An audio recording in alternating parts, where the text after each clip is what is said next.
Hey, what's up, Lorcana Goons? This is Kevin and Bag again. You're watching Lorcana Goons YouTube, and we're going to go over some top 8 deck lists from this weekend's Atlanta 1K at Charlie's Collectible Show. This tournament had 50 plus players, and this is the top 8 breakdown. What do you think of this pie chart that you made, Mr. Bag? I think that it's a very interesting chart in comparison to the one we had posted earlier today. It's interesting that we still have Ruby Amethyst in the top because it's a whole other area, it's a whole other tournament, and we still see it dominating the top 8.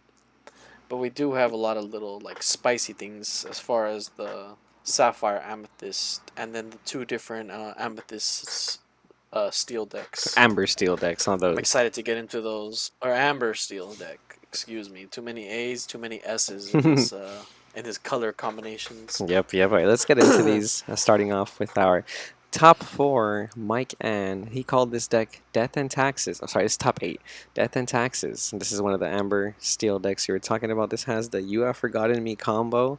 This one is not playing the Whole New World combo. It is instead playing You Have Forgotten Me and a variety of mid-range cards. You see, we got Hades right there to get you in the late game back. We also got Cerberus, like in the other list from earlier in the day. So very mid-range action. Two part of As your we see worlds. Cerberus, dude.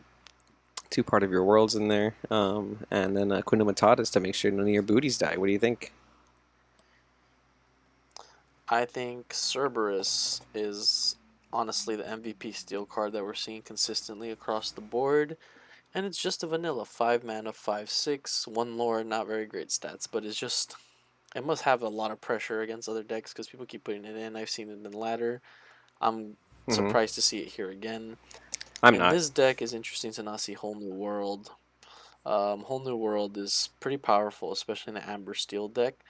But with what we see here, is look like almost just having big annoying creatures on board and just recycling them after you get rid of them. So I can imagine this deck doing really well on ladder as well. Yeah, you have forgotten me. Said it earlier in the day. It's such a toxic card. Like it's so crazy that it's delinquent duo basically. If you're familiar with Yu-Gi-Oh terms, almost. Making your opponent discard cards, and then you get to summon something like Stitch or Rapunzel later, and you get to draw cards. So it's just like you said, annoying creatures. He's not. He's only playing 4 hooks as his 1 drops, and then he goes to Eric for his 2 drops. Everything else 3 and above. So. That kind of says a lot. Yeah, he's just playing the one drop, the 1/2 drop, then the 2/3 drops. It's like very minimal super low creatures, and then you're going mainly into that like heavy heavy higher range of creature costs like the Tinkerbell, the Cerberus, and the Stitch. Hmm. Um, and then obviously Hakuna Matata. It's gonna keep all your whole gang alive. But Hakuna Matata is and keeping everyone alive. that Even if you is kill it, it's coming back with your Hades and the part of your world. It's just you're gonna have a bad time clearing things up. You're gonna have to just really, really push for that 20 lore and early on, or you're just gonna keep dealing with these creatures over and over again. and it's looking like 4 Beast is like mandatory in a mid range deck, like you said earlier in the day. The Ruby Amethyst is so powerful. Four So. beasts for sure. Hmm. It's just too strong, especially with the list that we're gonna see today, with them playing the amount of items they are playing, and especially with a lot of the Sapphire decks we're gonna see. Speaking of Sapphire, there's one right here. The next one, we got Anthony Perez top 4. Congrats on your top 4, Anthony Perez. And then Shout this out Anthony Perez, top 4. I'm not sure if he's commented or not, but these are please some reach out to us if you notice anything wrong with the deck list or anything like This, that. this is an interesting deck, though, nonetheless. An Amber Sapphire. We got yellow blue going on.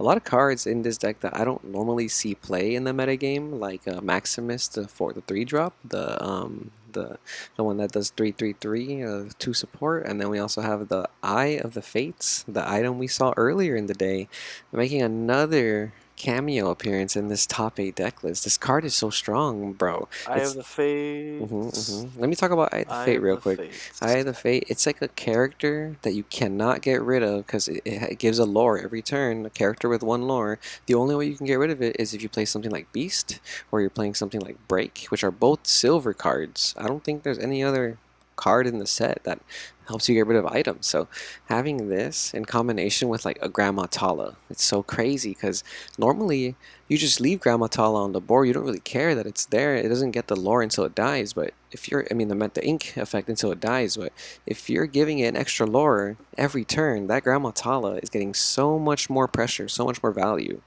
That's insane to me. The Eye of the Fates is just a really good card. It, like you said, it gives everything value. It gives more things to value, like the Grammatal that you don't want to trade with, that you're probably gonna have to trade with. If not, you're just gonna keep losing losing the lore advantage with that 2 lore every turn with that free body. But you're gonna kill her and just give him mana, which is not a good feeling. Another good thing I noticed about this list is the amount of uninkables he's playing. It's very few. Hmm. He's just playing, I believe, what is it, 12? 12 uninkables. Mm-hmm. So I can imagine the consistency of this deck must be insane, especially with the draw power that you have with the Amber, with the Rapunzels, with the Stitches, with Rob, both Stitches, and Robin then you Hood. also have the Robin Hood too. Yeah, yeah, and that's the thing too. You could play Rockstar Stitch in this deck because you're playing the Grandma Talas and the Fills, which are already like pretty good, like Mhm. summons in my opinion. Like they're not bad for like mid game pressure. This is kind of like a mid Yeah, range the deck. 4 fills combined with the Eye of Fates is crazy. And then we got to make sure that we're seeing Hades and Let It Go. Those are gonna always be at four, I think, in most decks like this. But he's even made room for two Aurora. Just so you can protect all the little guys. Uh, I mean, we got Yeah, some especially if you protect your Grandma Tala. comments right here on the side. 66 card deck, is that correct? Yes, it is correct, AJ. And then Paul writes, curious, why Lilo would not be included? Is it because of its uninkable status? That's what I would think, Paul. I think because Lilo is uninkable, and plus this deck looks a little bit more mid-range, like you're probably playing into the later game. You probably don't need something like Lilo turn one. Just because it's not going to survive any damage, so you can Rapunzel it, and it's probably not going to survive for turn 7 when Surfer Stitch comes out. So you're probably more focused on getting your mana curve rather than getting that early advantage, I think. What do you think, Aiden? I think the main thing is you can't play the Lilo because you're not really playing the aggressive deck, and the Lilo only kind of makes sense in those type of decks where you're really going for the lore early on. You're just trying to win the game as fast as possible. Here it looks like you're going for a lot of value, and you're going just to like keep some creatures on board. So that Stitch is really just there. For turn 1, you drop it. If it survives, you can evolve into that Rock Star. Turn 4, and then you can gain your value off your little guys later. Other than that, you're really not going for those little creatures with big lore. You're trying to get to those big bodies. Mm-hmm. Okay, okay. So I do give this deck a 10 out of 10. Congrats, Anthony Perez. We do have another Amber deck making appearance. This one's Amber Steel. This is the other Amber Steel, and this one, it's nothing too crazy. We saw very similar like this in the earlier in the day, but this is Dakota Jin, top 8. As you can see, a minion, little guy rush. You're playing a bunch of one drops, and so you can combo off with Rockstar Stitch, and then you're obviously playing Lantern, so you can get the Rockstar Stitch earlier and whole new world aerial combo. What you think? What we thinking here? Anything spicy? Uh, nothing too spicy. Pretty generic list. Nonetheless, congratulations to this man for top 18 because this deck is pretty like generic, but it also is kind of hard to play in the top cut because people kind of expect it now. People are playing cards around your Mhm. deck. Mhm. There's a lot of steel we see on the top that has grab your sword, which kills a lot of these little guys, Mhm. especially if you're spamming.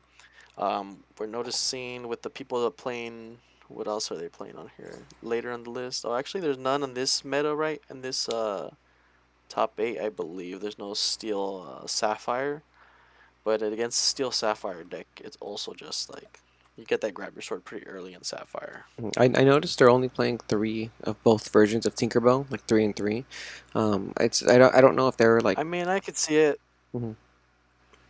Not sure if they were like hard copying the PPG list, and that's the reason why, or if it's just something because I mean, maybe you don't want to see the higher cost characters, as the game goes on. Maybe you really do want to I focus think on. that's the reason. If I could change anything in this list, we would play four goons. Four goons, take out one Simba. Just saying. Four goons, kind of mandatory in my opinion, but you know, Lorcana goons. Lacrana goons. I do like that they're dropping the tinks, because especially in this deck, you're trying to get the little guys mainly, and those Tinkerbells are just kind of there for like later game.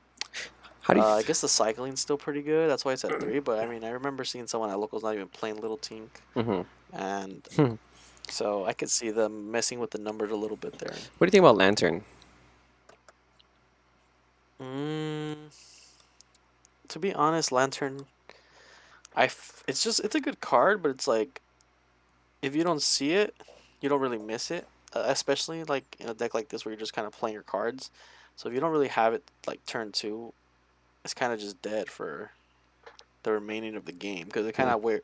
Like, are you gonna play it off curve on turn 3 and then like summon a little like you can do that and summon a little guy, but I don't really think it advances you too much. But I guess in a deck like this, it makes sense. I wouldn't play it anywhere else. And right here, it's still kind of like iffy.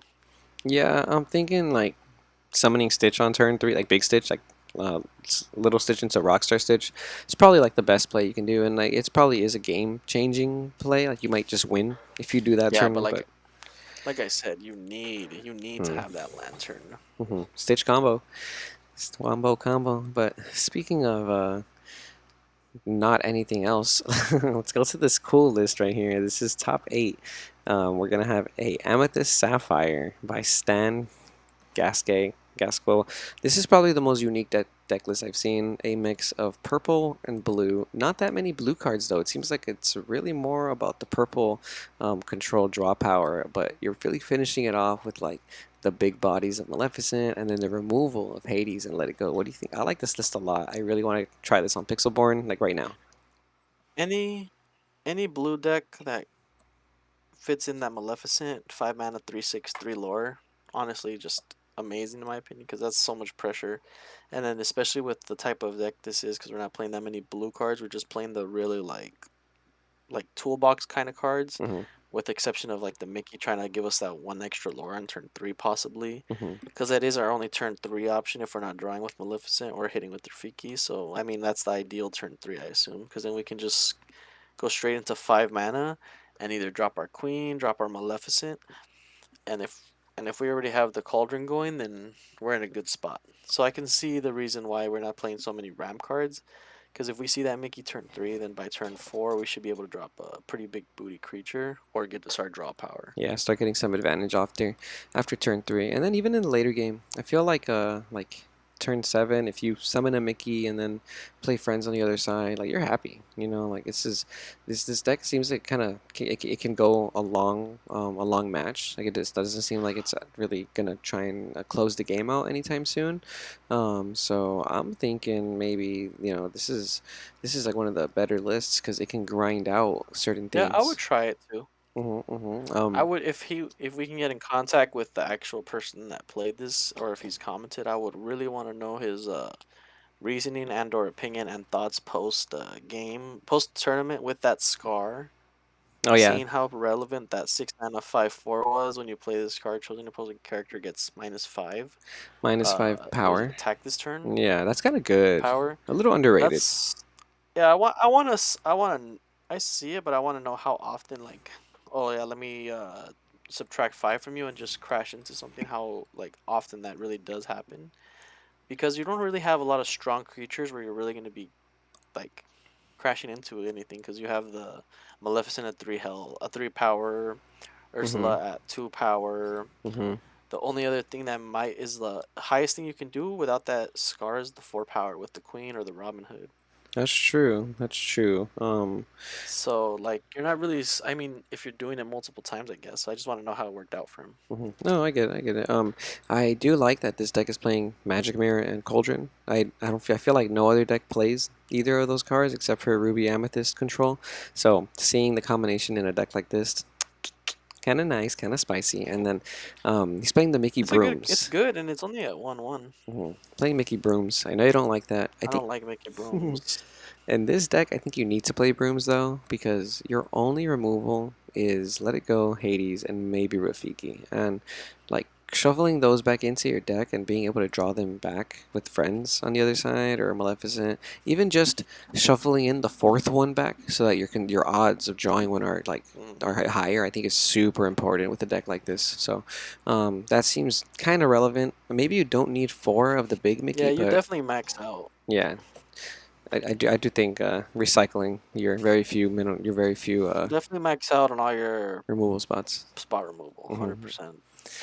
But yeah, good deck. Congrats to you, Stan Gask, on your top 8 out of 50 plus players, by the way. So, these decks are it. And then the last four, they're all going to be Ruby Amethyst controls. So we don't have to spend too much time on them, but we do got some comments here from the actual people who won.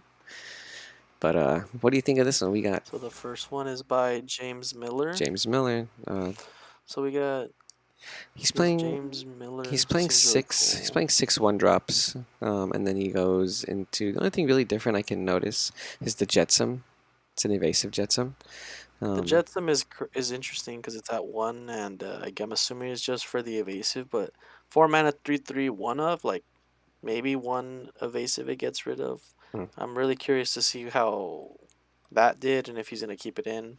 mhm. I personally would probably have taken that out and either put in, I don't know, like anything else, to be honest, because it's just that one doesn't seem really useful. Maybe I would even put in, what is it?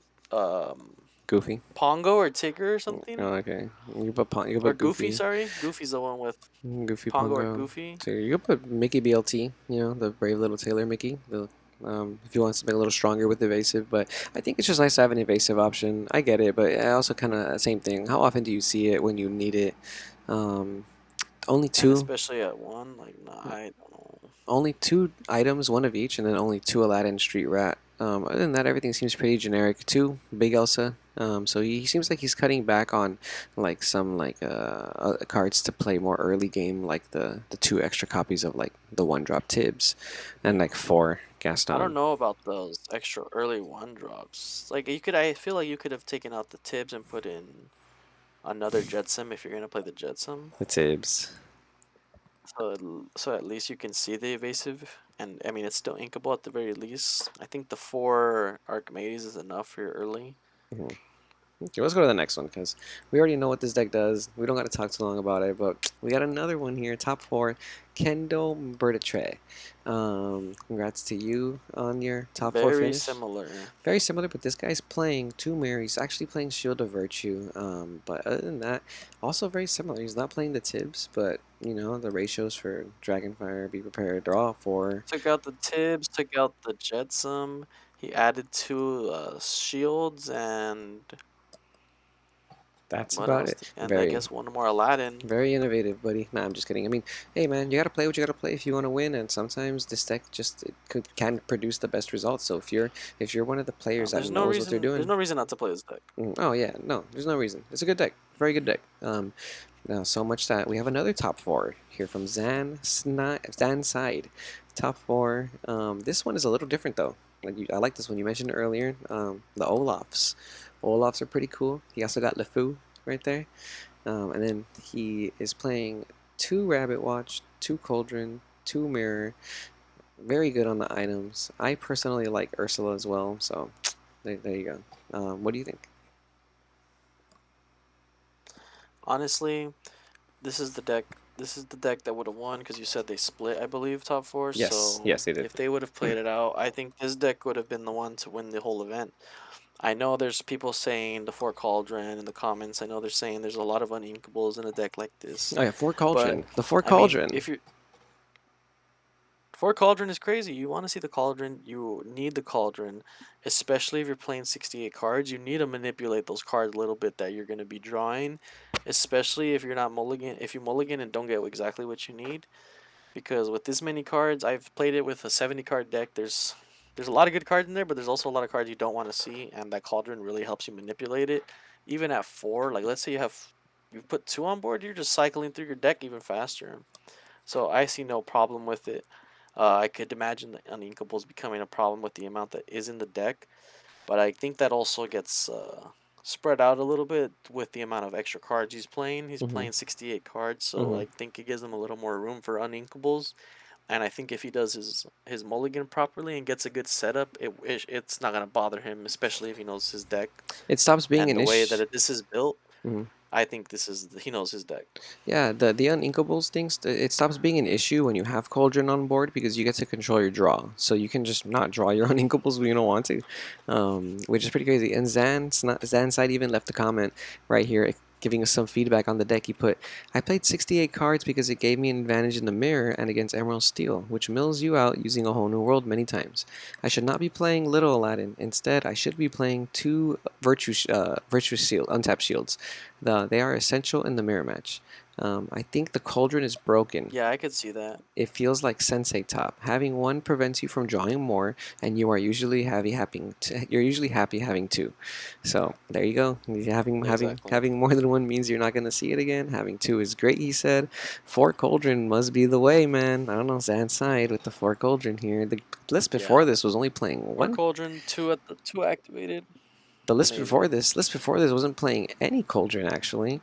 This guy's that damn, but Zan's side played four Cauldron, and Still made it to top four. yeah, he did say that you should be playing Virtue Shield, whatever that card's called, instead of the two Aladdins. So there you go, heard it from the man himself. Another thing I noticed, he's maxing out on the Rafikis here, which I do like because Rafiki's going to give you that early clear.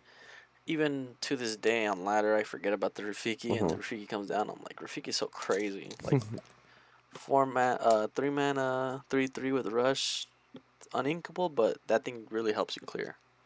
All right, and we got our last list over here from Brandon Wigley. He was in This top one eight. wasn't top four. This was top 8. Yeah, last list, top eight. Brandon Wigley. If this is the same Brandon Wigley that used to play Yu-Gi-Oh, then this guy knows how to play card games. I recognize the name. Interesting list. He opted for more early game removal with Befuddle. He's using every item: Pocket Watch, Cauldron, Mirror, and Shield of Virtue. And then he has Zeus instead of Rafiki, and an Elsa for the early game. What do you think? Yeah. And he's also playing the Mickey, which I Mm-hmm. did not see in the other ones at the top four, which I'm really curious to like what his deck was like because it kind of seems like he's playing a lot of cards in it that a Very, lot of other players weren't playing. yeah, Like he's different. maxing out on every item. Some players didn't play all of them. He's putting in those little Elsas and he's playing the Mickey Mouse. And then the opt for the Zeus instead of the Rafiki is interesting as well because I know the one extra damage is pretty good, but just if it survives, and they clear it for free because it has 0 power. I do like that he put the Goofies in there for the evasive at 3 as well because he does want to see it. It's a 5 mana 3/4 lore, which not only is a lot of pressure, requires them to use some spot removal if they don't have an evasive at hand, Mm-hmm. and it also helps combat with any emerald decks that are playing super strong evasives. Yeah, you need the evasive. It's mandatory in this deck. At least one character with evasive. But yeah, that's gonna be the top eight for the Charlie's Collectible Show Atlanta 1K. Again, 53 players, top eight lists. Although 50% of it was Ruby Amethyst, some of those lists were a little different, and then we actually had some crazy spice in there. So I really hope you guys got some good deck ideas. Maybe prepare for your locals next time. Yeah, anything you want to add, Bag? Just everyone keep trying different color combinations. Clearly, it's just Amethyst Ruby that's going to be more consistently across the top eights. But in the previous video, we had the Emerald Amethyst, the Emerald Amber, Amber Steel, and this Steel Sapphire. So there's plenty of different deck lists that you guys can come up with what you have and what's available to you. Yeah. We're still early enough in this game where you can pretty much play whatever you want and still get a high ranking in most of these tournaments. Hmm. So I would take advantage of it now and let us know what kind of deck you've came up with, and you can comment that below and see if we have any good ideas to try out on stream or on Pixelborn. Yeah, man, awesome. Thank you guys again for watching Lorcana Goons. I really hope you enjoyed this breakdown of a top 8, and stay tuned for more. You Goons be safe.